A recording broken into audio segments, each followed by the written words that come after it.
Yeah, like, Final Fantasy VII Remake, I hesitate to call it a remake, even. It's just an interesting thing.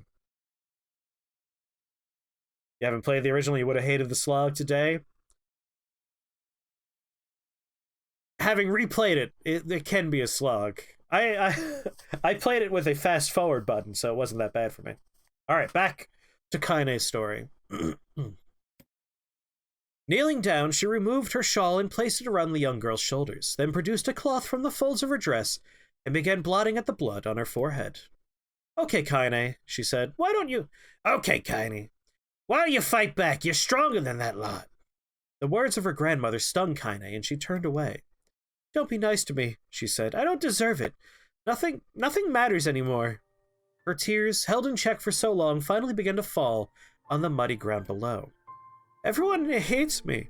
They think I cause bad things to happen. They think I'm a freak. I wish I was dead.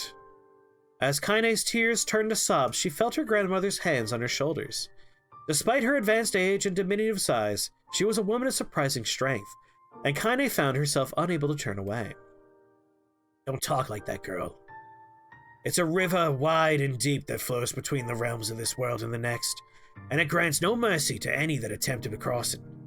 You got a duty to fight until your last breath. Understand? The old woman tightened her grip and tried to still the tremor in her voice. You know the pain of losing someone close to you, Kaine. You know because you survived it. As the words hit home, Kaine was struck by the force of her love for the old woman. As a young child, she didn't even know of her grandmother, but when her parents died, the woman quickly accepted her as her own. Grandma, as Kaine called her, was cunning, vulgar, and quick to violence, and their first few years together had not been easy. But with each year that passed, Kaine and her grandmother had grown closer. However, it was only now, sitting in the mud with tears and blood caking her face, that Kaine truly understood the depths of her affection. Here was a woman who had seen hard times, who had seen death, who had fought through all these things and somehow emerged on the other side. If anyone could understand Kaine's pain and loneliness, it was her. Will I make you sick, Grandma? Course not, don't be an ass. Kaine drew her grandmother's moth-eaten shawl around her body and shuddered. But my body, it's not normal. If I was normal, then Mom and Dad wouldn't... Hush, interrupted Grandma. I'll not hear another word of this nonsense. You're my granddaughter, and I love you. And if folks have a problem with that, then they could just go to hell. With that, the old woman reached out and placed a wreath of dried flowers in Kaine's hair. The skill it took to bend the flowers without breaking the stems or losing a single petal was remarkable, and the beauty of it made Kaine want to cry all over again. Oh my gosh, these are lunar tears! Grandma, you made this for me? Lunar tears were legendary flowers. Most people could live their entire lives without ever seeing one, and yet her grandmother had somehow collected a dozen or more. Kaine reached up and touched the wreath, as if she couldn't believe it was real. Where did you find these? Just stumbled on them while I was out doing some shopping. The old woman turned away as she spoke, leading Kaine to suspect that the search had been more difficult than she was letting on. The pains she took to construct the ornament, let alone track down the flowers used in its construction, made Kaine's heart hurt. She reached up and gently adjusted the wreath, admiring the way it felt between her fingers. Didn't quite turn out right, said her grandmother as she squinted at it. These old hands have trouble with delicate work, but it sure looks good in a pretty girl like you. Kaine blushed and turned away. You think I'm pretty? Course you are, what a fool things to say. Thank you, Grandma. Her grandmother smiled. We're gonna be fine, you and me, she said. Long as we got each other, we'll be just fine. Kaine took her grandmother's hands in hers, and the two of them struggled to their feet. As they began the long walk home, Kaine gripped the hand with all her might, as if trying to stop smoke from drifting away on the wind. The rain had stopped. Kaine stood beneath the weather vane, watching it spin in lazy circles, no longer caring about the direction it faced when it stopped. I don't need to escape. I have a home now. Grandma loves me, and that's enough. Even if it's used against us against the world. Kaine let her gaze drift up past the vane and into the cloudy sky. The last faint hints of a rainbow were slowly fading. As she turned and headed for home, the light scattered into a million particles and vanished, seemingly taken away on the breeze. Teenage dreams, daily life. We weren't joking, there's gonna be a lot of reading. And that's okay. Just gonna take a break to look at chat again.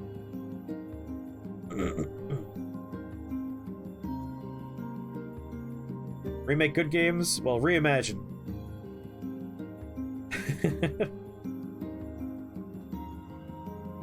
That's why you feel weird about Metal Gear Solid 2. You have to reimagine Metal Gear Solid 1 first. It's true. See, I don't know if someone would do it.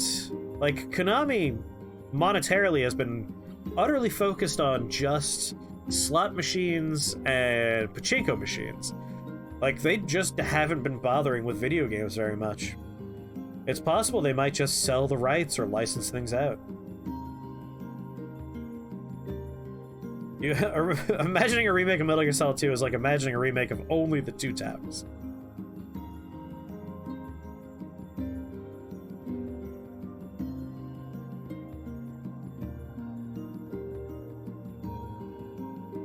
Kangarang, pachinko machines? Konami? It's true.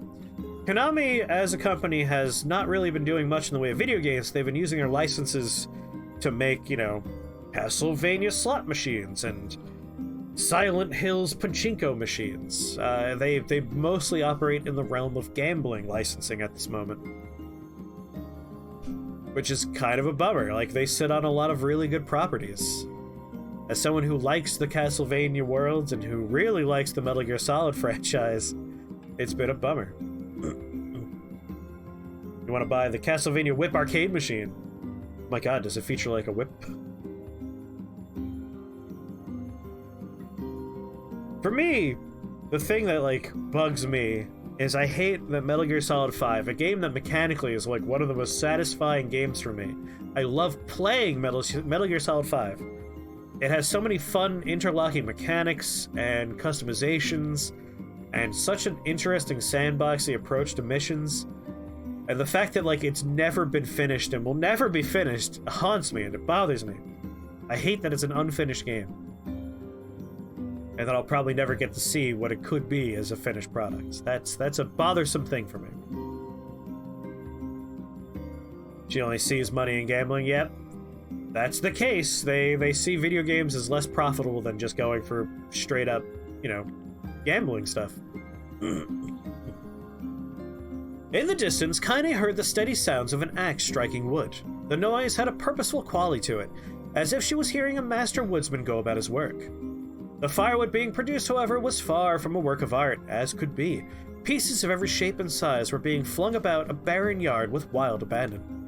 Anyone trying to stack such wood would probably die of frustration before the job was through. Stupid piece of shit axe!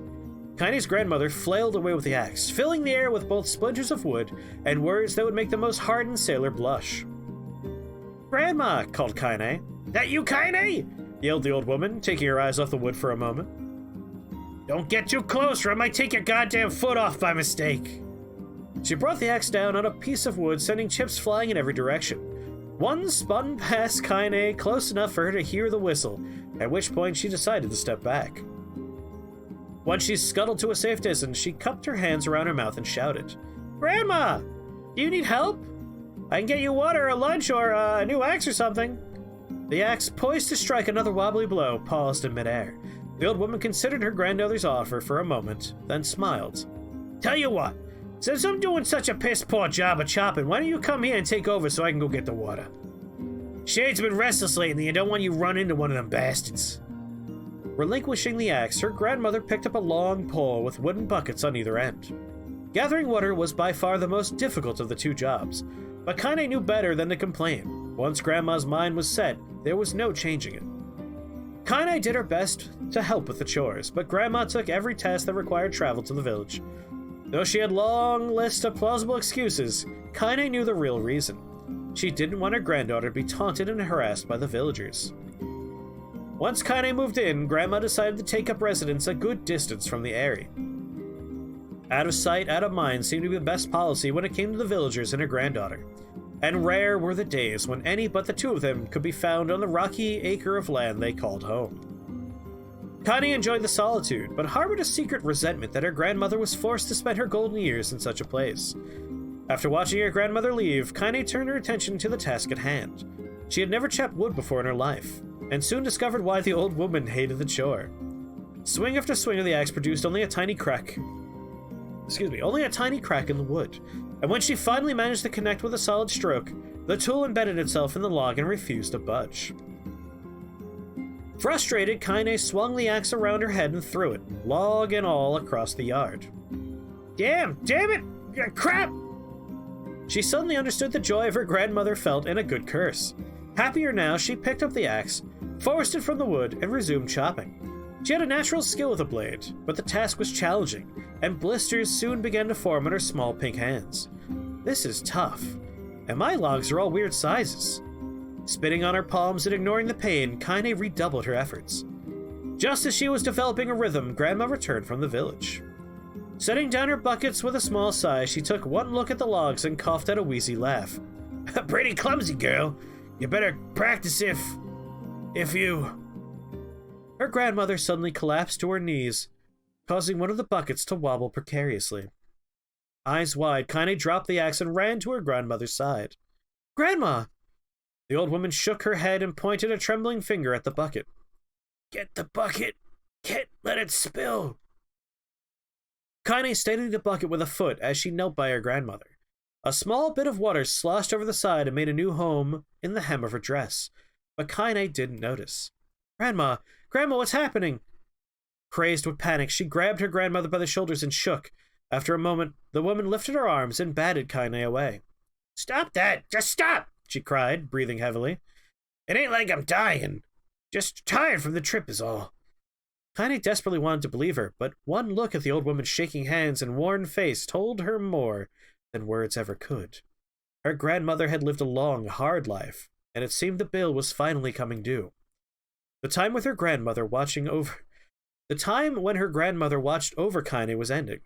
Sooner than either of them had feared, the positions would be reversed. The next morning, Kaine came to the side of her grandmother's bed and took her wrinkled hand. Grandma, you're sick and you need medicine. I'm going to the village. The old woman shook her head and tried to rise, but Kaine gently pushed her down. It's all right. It's all right, she said. I'll be fine. Her grandmother fixed her with a gaze that could melt steel.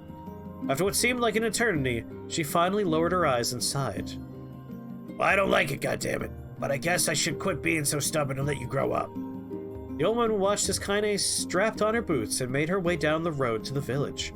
Hours later, an unseen sun made its way across a dark and rainy sky. She was still watching. Kaine moved at a brisk pace, checking her pockets every few minutes to make sure the money her grandmother gave her was still there.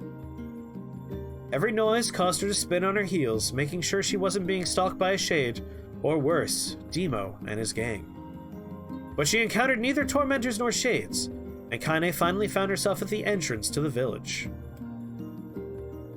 The few adults she could see glanced sideways at her, then muttered to each other behind raised hands, or slinking away into the shadows.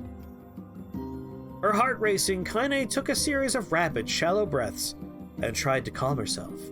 I have to prove myself. I have to help Grandma. I have to be strong. She chanted these words to herself over and over as she slowly made her way. Finally, her eyes settled on a rotund older woman who was angrily waving her arms in the air and telling everyone who would listen exactly what she thought of Kaine's presence. Hey lady, said Kaine with a bravado she did not feel, where's the apothecary? The woman's flabby cheeks shook in bewildered anger. How dare this thing speak to me, they seemed to say. But Kaine saw that her eyes held a different emotion. Fear. Yeah, we're both scared, lady. Trust me on this one. Which way? Kaine repeated. The woman pointed to a small building to her right before hitching up her dress and stumbling off in the other direction. Kaine cringed, expecting a stone to come flying from the assembled crowd, but none came. Her mind was filled with a strange sense of pride as she made her way to the apothecary, but the new emotion had little time to take root, for as soon as she opened the door, she noticed a familiar customer at the counter. Just gonna pop into chat for a second here. Ah, Shining Force.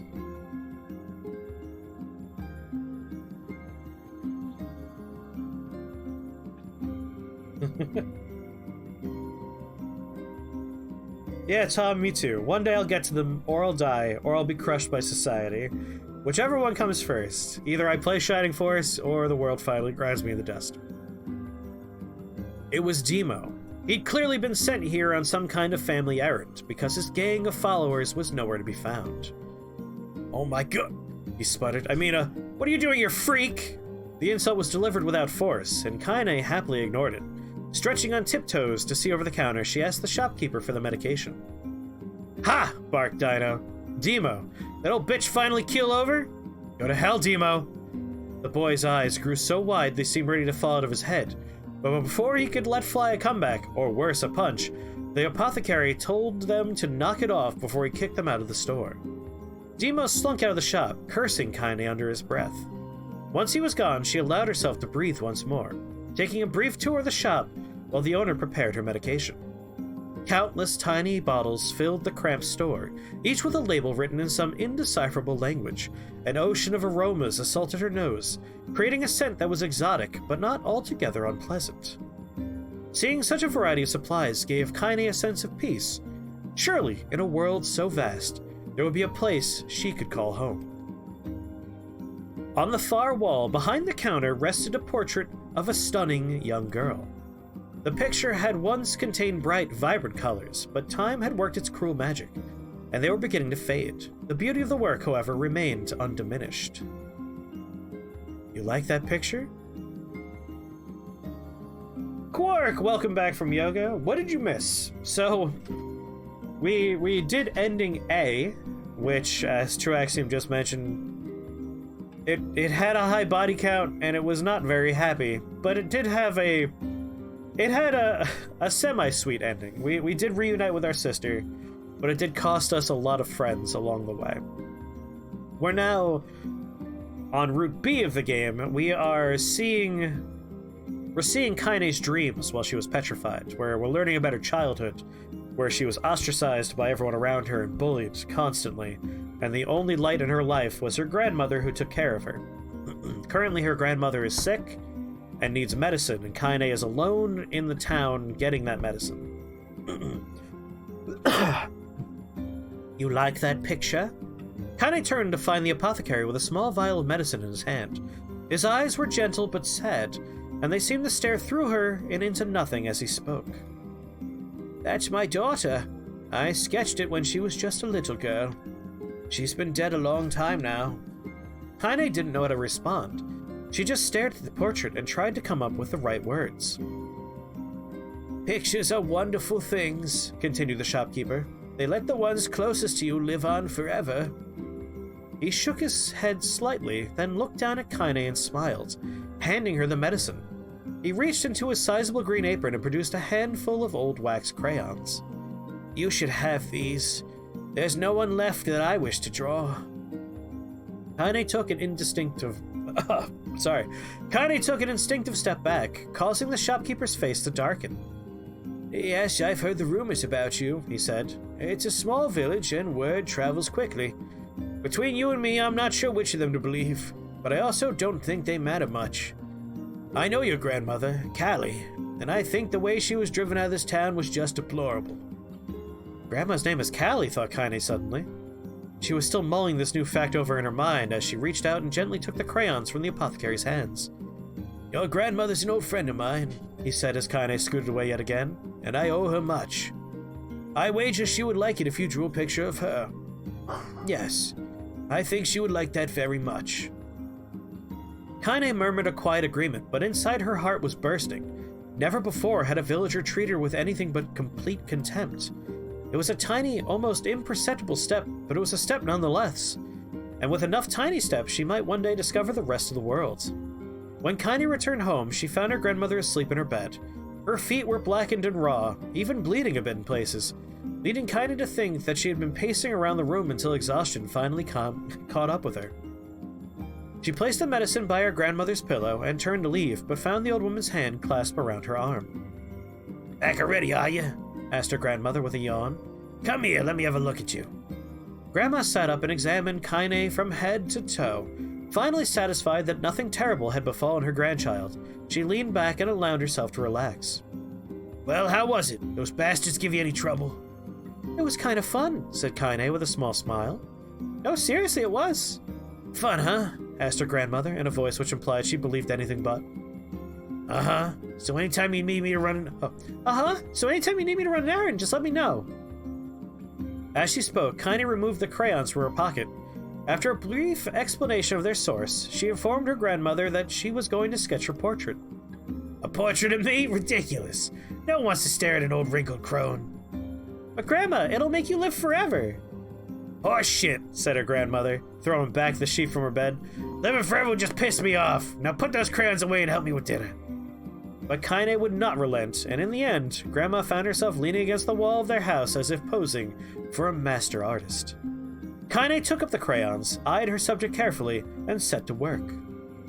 Just as her grandmother was about to nod off, Kaine finished the piece.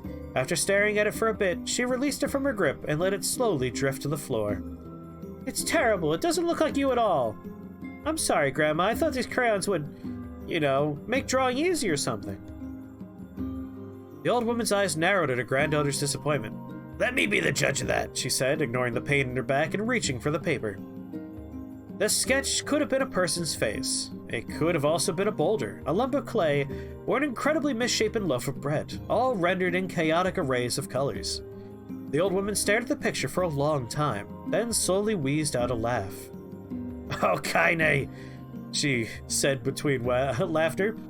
You truly are my blood. You're as clumsy as me and I love it. Crayons, in fact, make drawing much harder, it's true. But... Hush! I won't hear any more bull about how ugly you think it is. It came from the heart, and I'll treasure it always. True to her word, the old woman gave the picture a place of honor above the kitchen table. In the days that followed, Kaine would often catch her staring at the portrait with a strange smile on her face, an action she interpreted as silent, mocking laughter. A week later, Kaine could stand it no more and asked her grandmother to take the artwork down. Hush, said the old woman. I'll take this thing down when they roll me in my shroud. She pondered this for a bit, then turned to Kaine and dropped to one knee. Listen to me, girl. Seeing this picture makes me happy in a way I've never felt before. And it makes me want to go on, so that someday you could feel the same happiness. It was a moment that burned itself into Kaine's memory, a perfect blend of pride and love and joy that came together to form a lifelong remembrance. She swore to never forget this moment, to never forget the old woman who had made her place in the world possible. Time moves on, people and memories move in and out of a life like ghosts passing through a hall. But this moment will be different, Kaine swore, because I will remember it forever. Forever. Kaine's dreams. Separation. Oh, it's gonna get sad! I can't not. Kaine listened to the sound of crackling firewood and stared at the black object on her plate. She'd been pushing it around the wooden disc for a good 10 minutes, ignoring the bemused stare of her grandmother. Finally, she summoned her courage and gave the object a brief sniff. A sharp, bitter scent flew up her nostrils and made its home there, causing her face to twist with disgust. Grandma, I can't believe you want me to eat a bug! The old woman threw some more wood under the cooking pot and snorted. It's no bug, you fool girl, it's a berry! Why the hell would I be feeding you bugs? Yeah, well, it sure looks like a bug, said Kaine. And I think it's burnt or something, because it smells terrible. With that, Kaine held her nose and threw the berry in her mouth, chewing as little as possible. Oh yeah, that's terrible, all right. Why, you little brat, laughed the old woman. Look at the sass on you. You've been spending too much time with me, and that's a fact. 5 years had passed since the moment when Kaine's grandmother saved her from the bullies. As is often the way with two stubborn people, their relationship had grown in fits and starts, but moved forward all the same. Meals that used to be somber affairs were now filled with laughter and hurled abuse in equal measure. Kaine could not remember a time when she had been happier. As the years went by, Kaine started to shoulder more and more of the daily responsibilities. Her grandmother's legs grew weaker by the day, and she could no longer do many of the chores she used to take for granted. And as this morning found Kaine lacing up her work boots with a breakfast of burned berry rolling through her belly. Where you going today? Asked Grandma suddenly. Kaine looked up, surprised. The old woman rarely asked for specifics anymore. Well, I was gonna check out the kelma trees and see if they were ripe. I thought we could make some jam or something. Oh, and I'm gonna pick up some flagstones. So I need to take the wheelbarrow. Flagstones? What in the hell for? Penny stared at her grandmother, then held it in an arm and swept it around their home. Constructed mostly of cloth, rope, and rubble, the old place sagged like a boxer in the final round.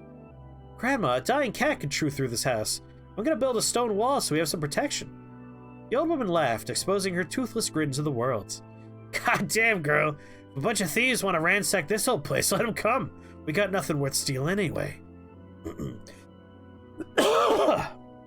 I'm not worried about thieves, I'm worried about shades. People saw one west of the village yesterday. The old woman tilted her head and stared at her granddaughter. Well, shoot. I don't know why you have to do it anyway. Do it today. We can worry about it some other... Grandma, no. If I don't go to the kelma trees, we won't eat tonight. You know that. A confused expression passed across the old woman's face, and for a moment, she was a small child lost at a carnival. Yes, she said after a bit. Yes, of course, you're right. I'm sorry, Kaine. Lately, it seems my mind is...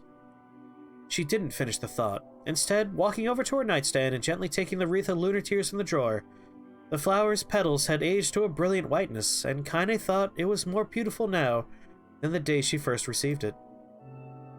You're gonna be a true woman soon, Grandma said as she placed the flowers in the girl's hair. So that means less chatter about shades and building defensive walls and more talk about how beautiful you become. Annoyed, Kaine reached up to remove the garland, but the look on her grandmother's face stopped her hand.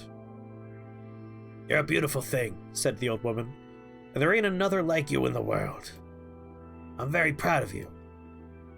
Okay, Grandma, that's enough goddamn compliments for one day. Such a mouth on you, where did that come from? Gee, I wonder. I'll teach you to sass me, girl, yelled Grandma. Suddenly, she lurched forward and grabbed Kaine by the ears, pulling her around the room with a crazed grin on her face. Grandma, yelled Kaine in a quaking voice. Grandma, stop it, what the hell? The old woman stared at her and blinked, then slowly held her wrinkled hands out as if it was the first time she had ever seen them. Oh, I don't know what happened there. I'm sorry, girl. Sometimes my mind just... Kaine thought about the look on her grandmother's face. It was the most heartbreaking thing she had ever seen. Listen, she began. Maybe I should stay home after all. No, I won't have you stay here to keep an eye on an old codger like me. You'll go get your fruit, your wall, and whatnot. I'll be fine. When you come back, I'll have a nice grasshopper dinner waiting for you. Kaine rolled her eyes, then kissed her grandmother on the forehead and made ready to depart, trying desperately to ignore the worry that was gnawing at the walls of her heart. Kaine could feel the old woman's eyes watching her as she moved down the path. Don't turn around, she told herself. But in the end, the temptation was too great. She spun on her heel for one final look and saw a small, bent woman standing in front of a ramshackle hut with a sad expression on her face. God, she looks so old now. It's like the wind could reach down and just carry her away. Kaine worried about her grandmother all day, causing her work to suffer. What little fruit she could collect was tossed carelessly into the wheelbarrow, and she only found a couple of stones before losing interest in the project. Finally, as dusk approached, she decided to call it a day. Cursing herself for the lack of focus, Kaine pushed the nearly empty wheelbarrow back down the path. As she crested the final hill, she suddenly froze in place. The wheelbarrow fell from her fingers and collapsed on its side, sending a few pieces of wrinkled brown fruit rolling back down the hill. Her gaze was transfixed by a thick black cloud that hovered just ahead. Tracing its path with a finger, Kaine suddenly felt her stomach knot in on itself. No. Oh gods, no! Her grandmother's house was ablaze, the flames licking up as if trying to touch the sky itself. Grandma! Grandma! Kaine ran then, faster than she had ever moved in her life. Once she tripped on a stone and went sprawling onto the rocky ground, but she leapt to her feet and continued running, unmindful of the blood that spilled from her wounded hands and knees. As she got closer and closer, Kaine's mind began to race in time with her footfalls. It's too dark. It's too dark, it's not just fire. It can't be fire, too much smoke. Gotta save her, gotta save her. She burst into the front yard and came to a sudden halt. Her worst suspicions confirmed. The smoke from the fire was mingling with the thick, inky blackness of an enormous shade. The massive creature supported itself on 3 twisted feet and achieved balance through means of large armored tail. Scales, horns, claws sprouted from its body in a random, chaotic pattern, giving it the appearance of a lizard designed by some insane god. Seeing Kaine, it let out a roar and flicked its tail, sending small whirlwinds spinning around the yard. For a moment, the creature retreated into a shimmering inky blackness, as if her mind was able to comprehend that such a thing could actually exist. But then the smell hit her, a blend of rotted meat and excrement, and the horror became real once more. The creature bellowed again, and this time Kaine responded with a scream of her own. "All right, you bastard," she thought as her scream echoed off the high cliffs around them. "It's you or me, let's go!" The shade eyed Kaine with bemused interest. Then it began looking from her to the house and back again, as if urging her to look at the destruction it had so gleefully wrought. With dread building in her heart, Kaine glanced toward the house. Through the smoke and flames, she spotted a small figure struggling to escape the ruins. "Grandma!" At the sound of her voice, the old woman began waving frantically. "She's alive," thought Kaine. "Alive!" Kaine's legs sprang to life, and she raced across the yard toward the flaming wreckage of her house. Before she could advance more than a few steps, the shade opened its mouth and let out a roar powerful enough to uproot trees and send them flying. The blast sent Kaine tumbling through the air before smashing her against the rocky earth. Stars danced in front of her eyes as she tried to remember how her legs worked. "Get up! Get up! Get up! Get up! Get up! Get up now!" As Kaine struggled to her feet, the shade stomped toward the house and pinned her grandmother to the ground with the tip of a claw. The old woman struggled to move the claw from her stomach, but she might well have been pushing a mountain. She coughed briefly, sending a small spray of blood into the air, then collapsed to the ground, her energy spent. Kaine lurched to her feet, only to fall back to the earth with a gasp. Her ankles were on fire. One or both of them were surely broken. Ignoring the pain that screamed through her body, she began dragging herself across the ground, leaving a drunken trail of dust and blood in her wake. "Grandma, hold on! Just a little longer!" Her grandmother's face was turning blue, her eyes rolling back until only the whites were exposed. Kaine pulled herself across the ground with maddening slowness, the distance seeming to increase with every second that passed. The shade glanced between the two women and flicked at its tongue, its giant mouth turning up at the corners. Short, panting breaths belched somewhere deep inside its core. "Bastard, laughing at us!" She had no idea how such a mindless creature could experience emotion, but there could be no doubt the shade was taking joy in their suffering. "Yes, I see your plan." The shade moved its claws slightly, allowing Grandma to breathe again. It was clearly keeping her alive, only to snuff out her life when Kaine was close enough to touch her. "I'm gonna kill this bastard!" Summoning all of her strength, Kaine rose to her feet. There was a sickening snap from her right ankle as the foot twisted backward, but she forced it from her mind and began to hobble toward the monster. Pulling a small knife from the pouch at her waist, she leapt on the foot that pinned her grandmother and plunged the weapon deep. "Give her back!" she screamed. "Give her back to me!" It was like stabbing a rock. After a few swipes, the knife broke at the hilt with a dull snap. The shade panted laughter again, then raised its tail and sent it rushing through the air toward the young girl that it was latched to its foot. Kaine never had a chance. The tail struck her square in the chest and sent her crashing into the burning wreckage of the home.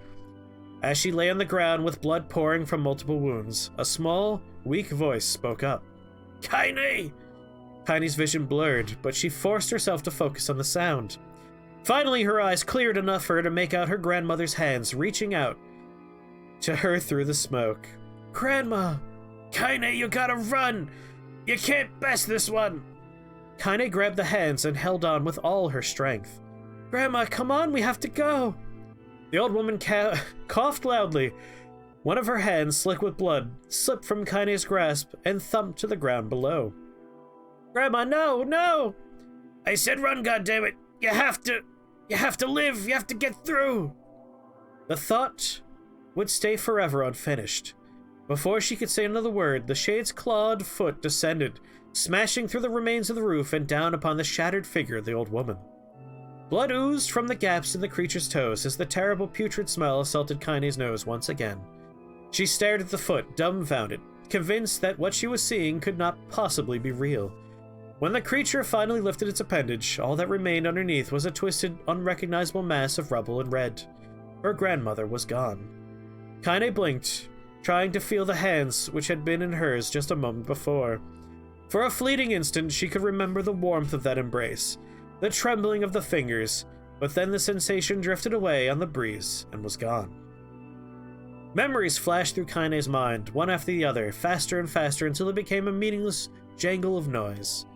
Kaine screamed, then, a thunderous sound that echoed off the cliffs and seemed to roll away forever.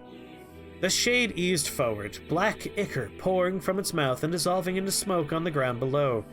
The earth shook with every step as it crept toward its prey. Kaine's body slowly rose as if controlled by a mad puppet master. Her arms and legs were bent at impossible angles, her head lolled dangerously to the side. Yet somehow she managed to stand. Staring at the shade, her eyes began to glow with a deep red fire. The creature, so confident just moments before, took a slow, hesitant step backwards, trying to discern if this broken human could possibly pose a threat. Yes, we have murdered this shade in the future. And yes, it is a giant douche. Kaine seized the moment. Laughing like a madwoman, she leapt into the air and plunged the shattered hilt of her knife deep into the leg of the shade. The shade shook Kaine off like a fly, sending her crashing to the earth once again. Her chest rose and fell slowly, as if a great weight were resting on it. Moist sounds of pain echoed through her mind. Something warm and thick oozed from her ears. Is that blood? I think it is. I think I'm bleeding to death. No, can't die. Grandma wouldn't like that. Deep inside Kaine's mind, something finally broke. The sound, the pain, the smoke, and the flames, all of it faded away until all that remained was a single incantation repeated over and over again. Kill it. Kill it. Kill it. Kill it. Kill it. Kill it. Kill it. Kill it. Kill it. Kill it. Kill it. Kill it. Kill it now! As the spark that was Kaine slowly began to flicker and die, she felt her desire to kill and her desire to live blend into one. The distance between heartbeats grew longer and longer and longer.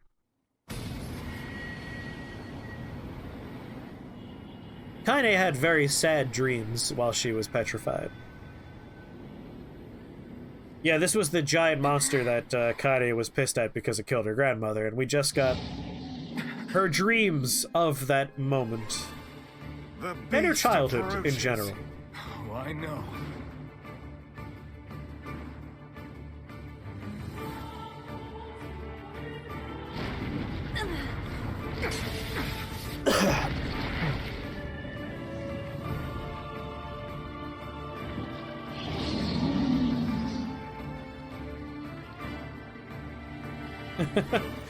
I don't actually mind that much. Like, it was well established in side quests that dreams in this game will take the form of, specifically, What anger this creature white must text have. on black screens. How could it even survive these past 5 years?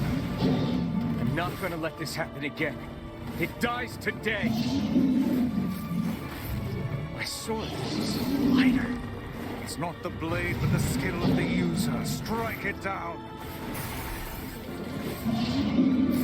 I certainly don't have any complaints. Dreams will take the form of Fate Stay Night. God, I hope not.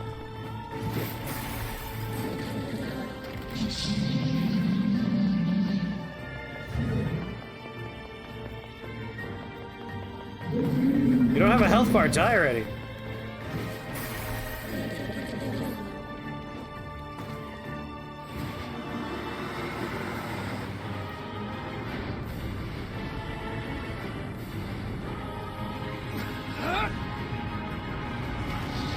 How's it going, Mighty Odin?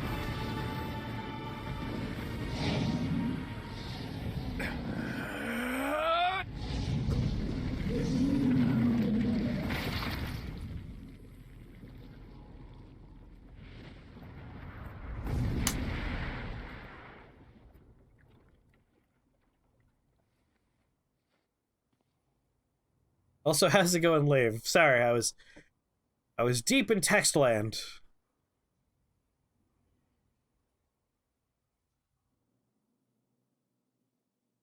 Ooh, another Kaine dream. Encounter. Gently, weakly, softly, the shade, sure that its tormentor was dead, turned and stomped off toward the horizon, stopping along the way to bellow one final roar. Couldn't kill it. Shame beyond imagining, Kaine tried to turn her head to the side, but only succeeded in coughing up a huge gout of blood. It was getting difficult to see, and only after a moment of fierce concentration did she realize that her left eye was gone. Laughing to herself, she turned her remaining eye to the ruins of her home and noticed a ragged stump of an arm resting a few feet away. Yep, that's mine, she thought with a mad giggle. This is gonna be clapping a real bitch. Ha! Cried a sudden voice from the depths of her mind. Finally gonna die, are ya? Well, you had it coming. Go to hell, Demo, she thought, at the unseen assailant. Go to hell before I pluck out your eyes and feed them to a dog. The voice of her childhood terror evaporated in the smoke, only to be replaced by another, more recent voice. Hold still, said the apothecary, materializing from the ruins like a ghost. I want to draw you. That way you can live forever. Oh, stop. I don't want to live forever. I want to die right here. I see, he said gently, quietly. Well, if that's what you want. The spectral shopkeeper fluttered in and out of existence for a moment, then produced a piece of paper and sketched quickly. After a few seconds, he turned the page to Kaine and smiled. Since you rejected my offer, I decided to draw someone else. It was a picture of her grandmother, real as life. Kaine opened her mouth to thank the man, but stopped as the picture began to blacken in the middle. Before she could say anything, dozens of multi-legged insects began to swarm across the image, tearing at it with sharpened pincers. No, stop! Don't hurt that picture! Kaine reached out with her remaining arm and waved futilely at the air. To her surprise, the insects fell off the picture to the ground below, where they vanished into tiny black tendrils of smoke. Relieved, Kaine turned her good eye back to the picture, only to open her mouth in a silent scream. The sketch now showed her grandmother as she truly was, a smashed, unrecognizable lump of nothing. The apothecary smiled, then broke into a jolly dance. See that? He cried as he danced his jig. It's perfect now. She looks just like you. Ha ha ha! Cha-cha-cha! I look like that? Oh god, I'm gonna die. I'm going to die. Drowning in despair, Kaine laid her head back in the mud and smoke of her ruined house and waited for the end to come. But just before she let everything go, an unfamiliar voice began whispering in her ear. Ain't you got a wish, sunshine? The voice was vulgar and fierce at the same time, as if insanity had somehow found a way to take form. Kaine wanted to scream as the voice crawled under her skin, but her lungs refused to work. You know, a wish, like a prayer or something. Why don't you get on your knees and start praying to heaven? Please, invisible man in the sky, save me, save me. Ha ha ha. Kaine finally resorted to shouting at the voice with her mind. I don't make wishes, they don't come true for me. I'm a curse, a freak. I should be left to die. The other voice boomed in her ears.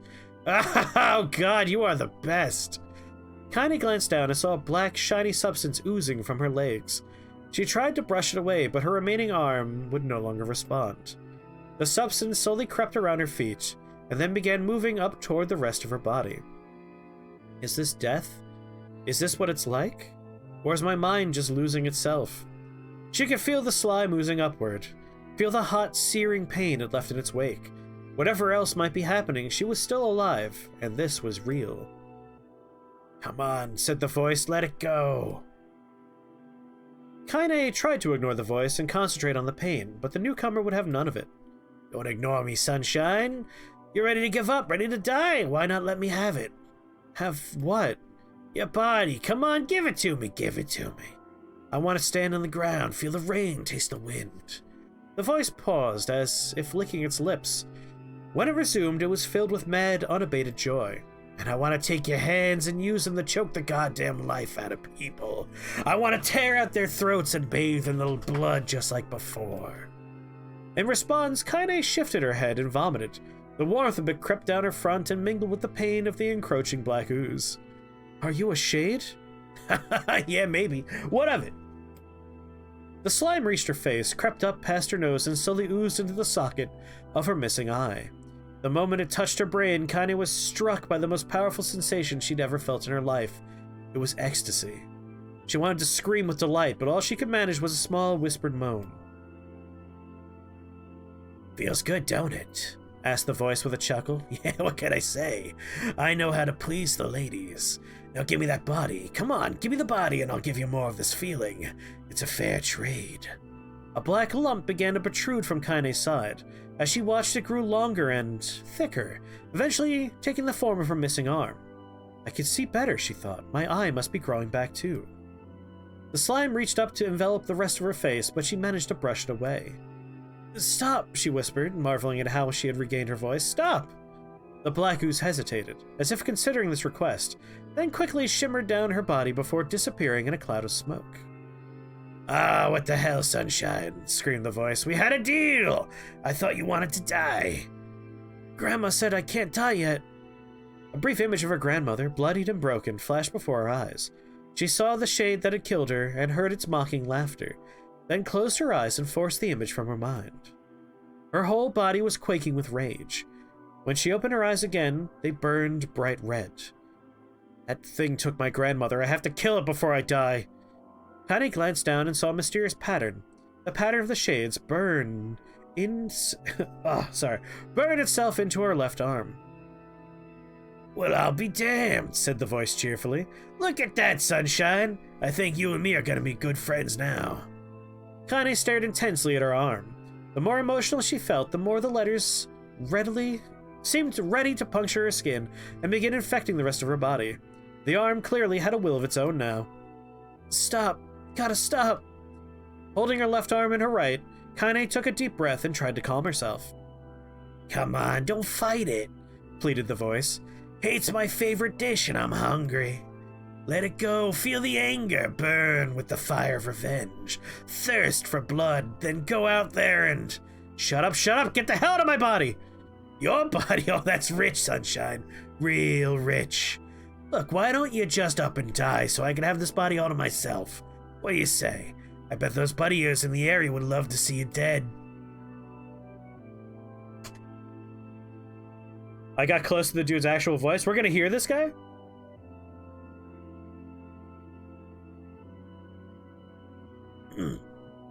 Kaine grabbed the nearby shard of glass and tried to saw off the shade-infected portion of her side. Before she could, her darkened left arm grabbed her right wrist, crushing it.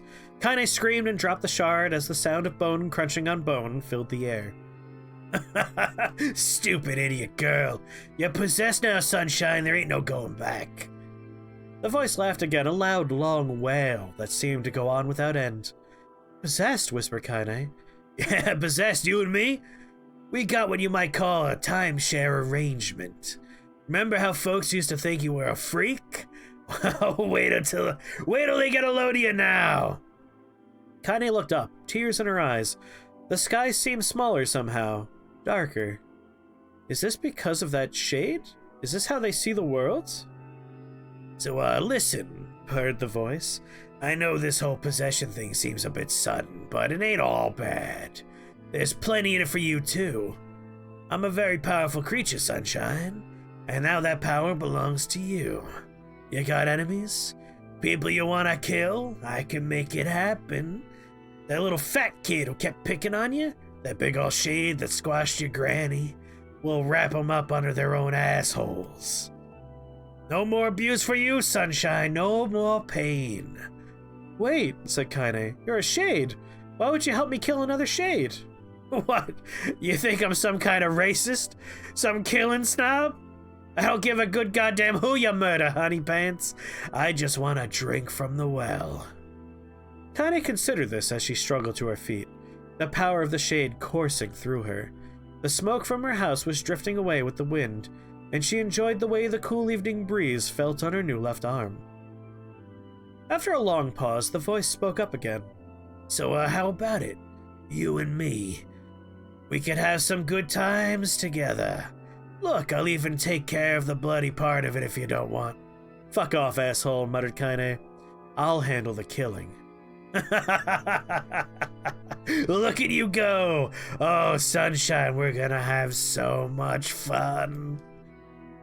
So listen, my name's Tyran, and if you ever need me, I'll just be hanging out in this piece of your meat you call a heart.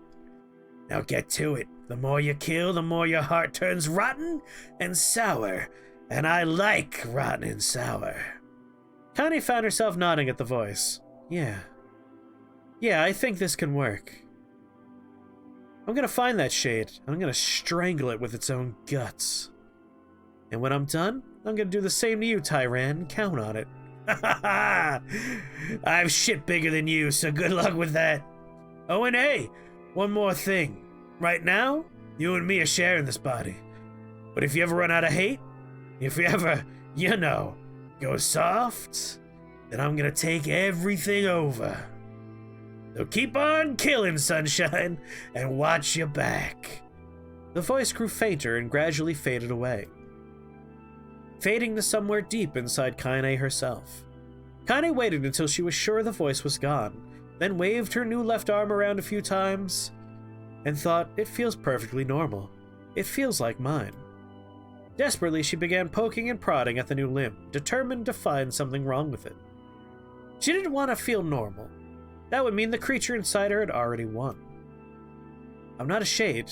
I'm Kaine. Repeating this mantra in her mind, she slowly began digging through the rubble of her house, being careful to ignore a certain red-stained spot in the corner. Finally, after what seemed like an eternity of heartbreaking work, she found what she was looking for. It was the wreath of lunar tears. Though it had been through hell and back, the garland's petals were as bright as ever. Kaine started to place it on her hair, then slowly lowered the wreath and stared at it. I'm sorry, Grandma, I'm so sorry. But I don't deserve to wear this anymore. I'm possessed, corrupted, a freak. And this time I don't think there's any going back. Holding the flowers to her heart, Kaine fell to the ground and sobbed. As night gradually lightened to dawn and the people of the area rose to their daily lives, she remained in that position, as if tears could somehow wash away the horror that now infected her world. Alive. Wash your back. Alive. Stay alive. Grandma. Kaine, you gotta live. You gotta come back to us.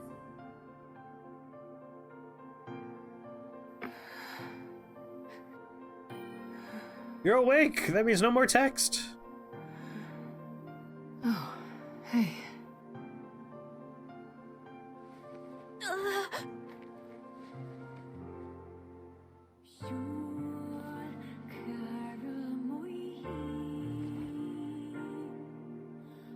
Ah, Emil. Good to have you back, buddy. Emil, you were the one calling me, weren't you? You still recognize me? Of course. I knew you right away. Thank you. Because Emil's perfect. It was sad to have him go. Welcome back, Kaine. Wow, you grew up. So, how long has it been? 5 years.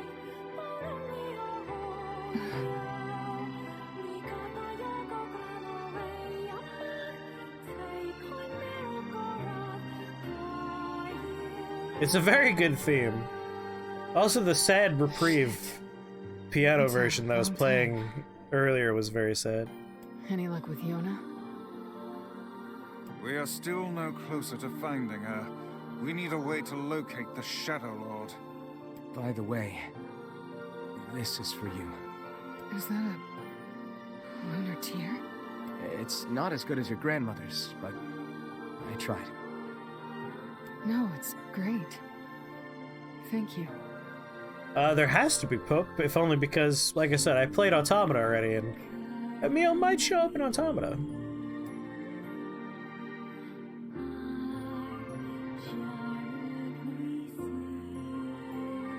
You gotta be comfortable if you're sleeping for 5 years. Sleep. Emil's unflagging kindness. Our reunion was a happy one, and we let it wash over us like rain. That is, until Devila and Popola had to go and ruin it all.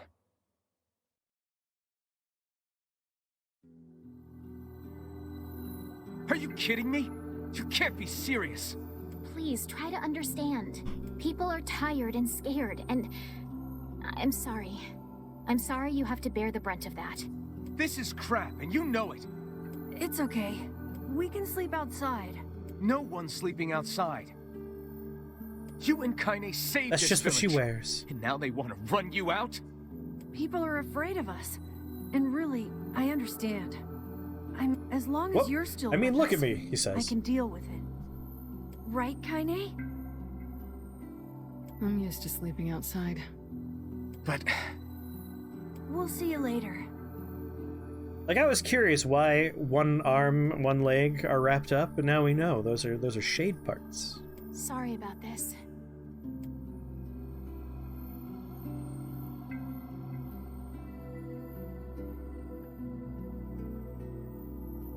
What is the matter?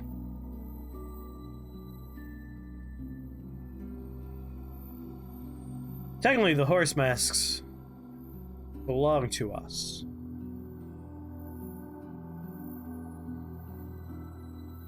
Screw Devil and Popola. Kaine always sleeps outside.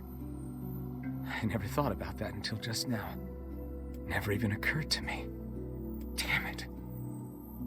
We should turn in.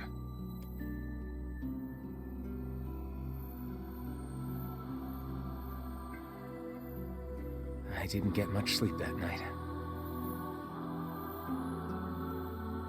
For the first time in my life, I hated Devila. Not the last time. For the first time in my life, I doubted Popola. But those feelings are pointless in the end. They said and did what they did for the sake of the village. To protect it from the horror of the Shades.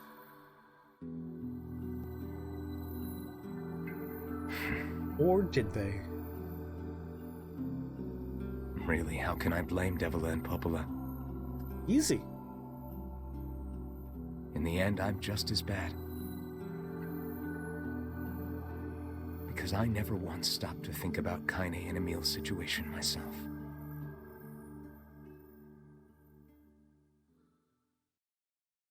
Yeah, no, the mask looked pretty grody. Horse mask stream when? Never.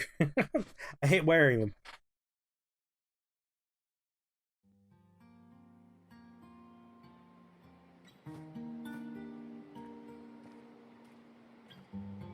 I have plenty of masks that are way more comfy to wear.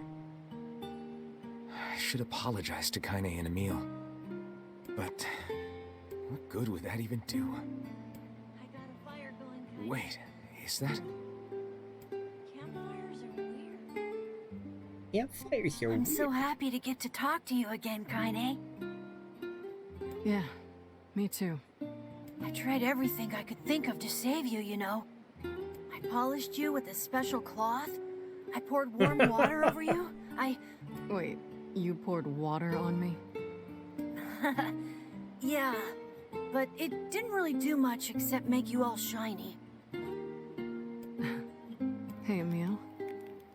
Thanks for saving me. I guess you noticed how I look different now.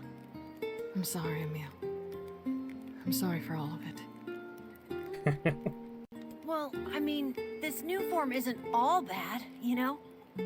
At least I can look at you when we talk, right? Hey, so why don't you tell me something about yourself? I'm not very interesting. Sorry. Well, that's not true. Come on, I just want to know you better. Please? Fine. This all happened when I was a kid, before the whole shade possession thing. My body is different. And when the villagers found out about it, they started treating me like a freak. But one person, my grandmother, accepted me just as I was. No matter how bad things got, she gave me the strength to keep going. She's Come get really that mask. special to you, huh? Yeah. Oh, hey! That gives me an idea. Since we cured your petrification, we should start looking for a way to cure your possession in my body. I know we can do it if we all work together. Heck, it'll probably be super easy. Let me guess. More warm water? I'll do it. Warm water. Okay, can we just forget I told you about that?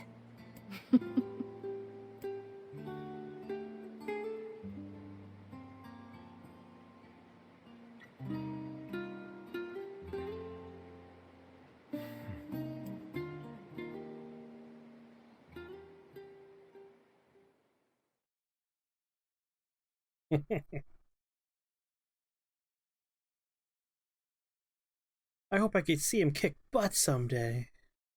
Hey, that's my birthday, February 14th. Sleep well? Sure. And yet your red eyes... Right? tell a Emil's so different tale. precious.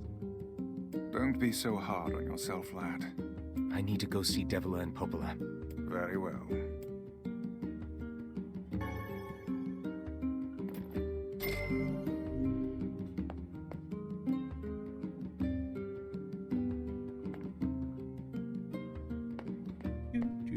Oh, what are we got over here? What might that be? It's Mom's diary. I've not heard you speak much about your mother. She got the Black Scrawl and died when I was little. My apologies for bringing it up. It's all right. I can barely remember her face anymore. This is the only thing I have left of her. Reading it helps remind me of when we were still a family.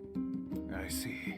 But the final entries get a little strange. In what way? Well, here, take a look.